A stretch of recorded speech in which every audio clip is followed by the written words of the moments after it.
दाल गेहूं अधान ना होई, दाल गेहूं अधान ना होई, एक दिन जब किसान ना होई। अब भूख देखिहा सताई रतिया के, भूख देखिहा सताई रतिया के, और ओह पर बिहान ना होई। हमरे डर के तू तबले ना बुझबा, हमरे डर के तू तबले ना बुझबा, जबले लईकी सयान ना होई। राजनीति से जितना हम बानी उतना केहू हरान ना होई। जे खियावता देश के ओकर, जे खियावता देश के ओकर, कबले पक्का मकान ना होई। कर्ज माथे चढ़ल बा पहिले से, कर्ज माथे चढ़ल बा पहिले से, तो से एकर निदान ना होई।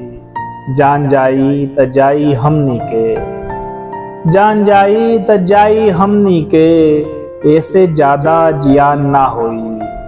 और खेत में होई खुदकुशी जबले, और खेत में होई खुदकुशी जबले, तबले भारत महान ना होई। दाल गेहूं अधान ना होई, एक दिन जब किसान ना होई।